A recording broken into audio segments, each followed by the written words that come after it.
Էկոպարեկին ավելի լուրջ գործառույթ պետք է տաս, որպեսզի կարողանա ավելի արդյունավետ զգալ։ Դուք էկոպարեկների ինստիտուտը քանի տոկոսով եք համալրել ձեր աստիճները, թափուր տեղերը։ Սրանից բերեք խոսենք։ Բերեք կարևոր հարցերից խոսենք, որոնց ձեր առաջնային ծրագրերում էր։ Եկավ, որ էկոպարեկների ինստիտուտը պետք է կայանար 1 տարում, չկարողացաք էդի կյանքի կոչել, 2 տարի ժամկետ ուզեցիք, հիմա ես խնդրում եմ ասեք, քանի աստիճ կա, հստակ, քանիստ է թափուր,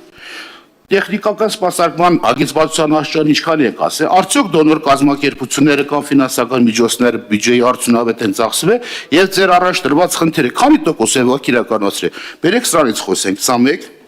եւ երկրորդը պատասխան եք խնդրում եմ այդ հարցերին։ Իրավունք եք վերապահում համագործակցություն ամրագրել որպես տեղական ինքնակառավարման մարմինի հետ համագործակցություն օրենքով ամրագրել էկոպարեկային ծառայողի իրավունք։ Այսինքն դուք իրավունքը տեսնում եք մենակ իրազեկման տեսքով համայնքներին, այն համայնքները սաղն իրազեկված են, որ հատուկ պահպանվող տարածքներում ծառայատում չկա, էկոպարեկը հսկում է, առավելևս Բուսաբանական ինստիտուտին հատկացված տարածքները շատ քիչ ցանկապատված են, տեղական ինքնակառավարման մարմինները հնարավորինս աջակցում են շրջակա միջավայրի նախարարությանը, մակրոբիան եւ այլ աշխատանքներում, իմաստեղ ինչ իրավունք եք դուք փորձում տալ, չեմ հասկանում տեղական ինքնակառավարումը, որտեղ տեղական ինքնակառավարման մասին օրենքով ի պաշտոն է, քանի որ այդ հատուկ պահպանող տարածքները վարչատարածքային բաժանմասին օրենքով տրվել համայնքներին շնորհիվ կառավարման լիազորություն ազգային պարկում է։ Ստեղ ինչ իրավունքի մասին է խոսքը, ես չեմ հասկանում, ես արդեն բացիկ պատասխանեք, որ կարողանանք մենք լուծումներ տալ եւ առաջ գնանք։ Խնդրեմ, պարոն Մեմարյան։ Շնորհակալություն շատ հարցերի համար։ Ես փորձեմ հերթով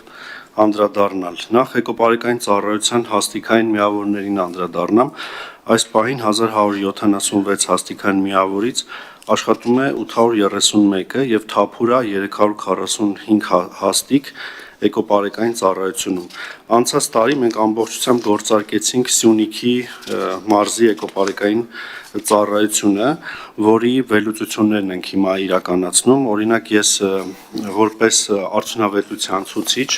վերեմ օրինակներ։ Սովորաբար, երբ որ խախտումներ էին իրականացվում, օրինակ 2025 թվականի ընթացքում, երբ որ խախտումներ են իրականացվել, ընդհանուր հանրապետության տարածքում 9% դեպքերում է, երբ որ իրավախախտը հայտնի է։ Այսինքն իրականացվում են իրավախախտում, մենք դա արձանագրում ենք, բայց արդեն իրավախախտը տեղում չի լինում, չենք եւ հայտնի չի լինում։ Բայց օրինակ Սյունիքի մարզային ծառայության գործարկման արդյունքում բոլորովին այլ պատկեր է։ 25 թվականի ընթացքում 74% դեպքերում իրավախախտը հայտնի է։ Սա հստակ եւ ամենաուղիղ ցուցիչներից մեկն է, որ մեր իրավապահ համակարգն միշտ բախվել է նրա հետ, որ անտառահատում էր իրականացվում, մենք դա արձանագրում ենք, այնուհետև հաղորդում ենք ներկայացնում, սակայն ոստիկանությունը շատ բարդություններ ունենում իդենտիֆիկացնելու, այո, ապացույցներ ձեռք բերելու, թե ով է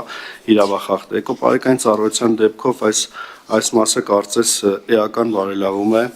ունենում։ Հաջորդ մասով նշեմ, որ հենց շատ լավ հարց եք բարձրացնում, որ ունենք հսկայական ռեսուրս։ Հենց այս հսկայական ռեսուրսը ճիշտ նաև օգտագործելու համար էֆեկտիվ մենք ոչ թե իրենց ծանրաբեռնում ենք մոնիտորինգով, այլ իրենց ծառայության ընթացքում, քանի որ իրենք բարեկություն են իրականացնում եւ ունեն հստակ ճանապարհներ, որոնցով իրենք գնում են եւ առաջի ձեռքից իրենք են ինֆորմացիա ստանում, մենք ուղղակի ֆիքսելու ենք կենսաբազմազանությունը, այսինքն ֆիքսելու ենք տեսակները, այդ տեսակների մասին ինֆորմացիան վերցնենք ոչ միայն իրենցից, որ այդ ինֆորմացիան կարողանանք վերլուծենք, այսինքն ստեղ հավելյալ բան ենք ավելացնում էկոպարեկի համար, բայց կարծում եմ իր ծառայության նաև բովանդակության, ամբողջ էության եւ առաքելության մեջ էլ է դա մտնում, նաև ինֆորմացիա ստանալ են կենսաբազմազանության, բույսերի, կենդանիների մասին, որը ինքը կոչված է պահպանելու։ Եվ կարծում եմ շատ փոքր փոփոխություն անելով մենք շատ լավ արդյունք կարող ենք այստեղ ստանալ։ Մյուս մասը ծառատնկումների մասով ասեցիք, այս պայն Սևան ազգային պարկի ծառատնկման ցուցանիշները ինձ մոտ չկան, բայց ես ձեզ կփոխանցեմ, որ տեղամասերում 25 թվականին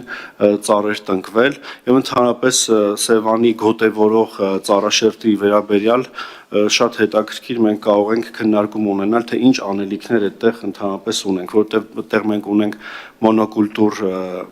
անտառ, հիմնականում սոճիներ են, որոնք ժամանակի ընթացքում նաև ծերացել են եւ պետք է այդտեղ նաև անտառ կազմող տեսակներն էլ փոխել, որպեսզի ավելի դիմակայուն լինի։ Մենք խնդիրներ էինք ունենում վնասատուների հետ եւ լուծումը կլինի այն, որ այդ անտառում նաև ծառերը փոխվեն եւ հիմա անտառ տնկումները մենք այդ տրամաբանությամբ ենք նաև իրականացնում, այսինքն տնկվում են ոչ միայն ասեղնատերև ծառեր, որ սոճիներ այնտեղ որտեղ կան, այլ նաև լայնատերև ծառեր ենք տնկում, որոնք կապահովեն տեսակների բազմազանությունը, տեսակների բազմազանության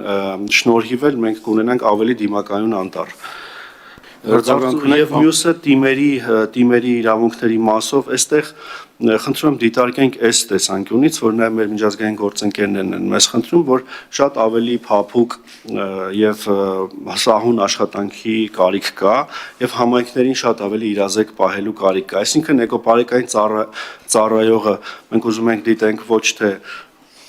խիստ պատժող կամ խիստ կերպար, այլ նաև համայնքի կողքին կանգնող կերպար, որը իրազեկելու է բոլոր այն առաջացած հարցերը եւ հնարավորությունները, որոնք կառաջանան համայնք եւ պահպանող տարածք եւ անտառ տիրույթում։ Արձագանք ունեք, պարոն Ղազարյան։ Այո, պարոն Ղալումյան, բարի Մայրան, տեսեք, դուք ասում եք, որ էկոպարեկը կարմիր գրքում գրված բույսից ինչ հասկանալու։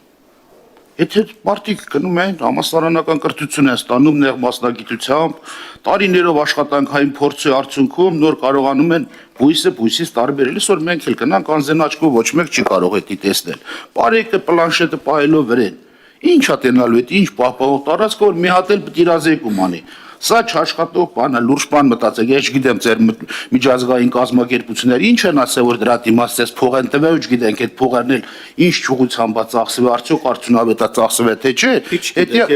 Որտեղ պետք է այստեղ զեկույց ներկայացվել, պարոն Ղալումյան, որ այսքան գումար է նախատեսվել, այսքան էս էկոպարեկային ծառայության համար։ Նախագծի հետ բացարձակ կապ չունի, ախր։ Չունի, բայց սա խնդիր է, որը պետք է քննարկել։ Եթե խնդիր է, ես ասեմ ձեզ, կարող Ամեն ես հարցը տալիս եմ, պարոն Մեմարյանին կանչենք այդ զրուցած հարցերի շուրջ։ Հիմա մենք էկոպարեկներից չենք խոսում, պարոն Ղալումյան, ինչից ենք խոսում, բայց դրամական հաշվետվություն եք ասում, չգիտենք ինչքան փող եք տվել, արդյունավետ չեք ծախսել։ Որտեղ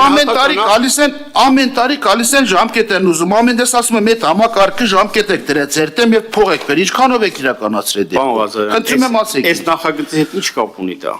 Նախագծի հետ այնքանով կապ ունի, ավելի առաջնային խնդիր է, քան թե նախագիծը, որ փորձում ենք ինչ-որ համայնքներին իրազեկ ենք ընդունել։ Միջև մի քիչ եք այդ առաջնային սահմանադրական փորձում եք արկել։ Արձագանք եք, պարոն Մեմարյան, Հաջորդ հարցը վերաբերելի է, ասեցիք, պարոն Ղալումյան, խանգարում եք դուք, ախր կտրվում, այդ թող ինքը պատասխանի, եթե չի կարողանում։ Թող մենք պատասխան, որ դուք գնահատական եք տալի, որ ուսումնասիրությունը չկա է։ Թողը մի հնչեցնի ուսումնասիրությունը բավարար կլինի։ Ուսումնասիրությունն այս հարցի հետ կապ չունի, կարա չհնչեցնի, կարա չունենա այդ տվյալները։ Եթե հետաքրքրում է իրոք Հետաքրքրում ես գրավոր կգրեմ, պատասխանը մի հատ քննարկում կազմակերպենք, հատուկ դες այդ թեմայը, որ դուք առաջարկեք քննարկում թեմա, չէ։ Սա էլ առաջարկա, որ քննարկում կազմակերպենք հանգամանալից այդ քննարկումը չեն կարել, բայց գնահատական ենք տալի, ասում ենք գումարները ոնց եք ծախսել, ինչ եք ծախսել, տեն որտեվ դա փորձ ունի։ Ես ինձնից չեմ ասում։ ինչ փորձ ունի։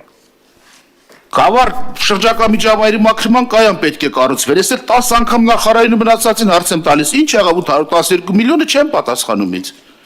Չեղավ որ խնդիր կա, խոսելու տեղ ունեմ, չէ։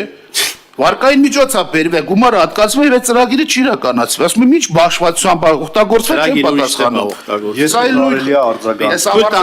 Ես ավարտել, դուք արձագանքեք, փորձենք ժամանակում տեղավորենք, պարոն։ Գավառի կայանով էլ կարձագանք։ Իհարկե։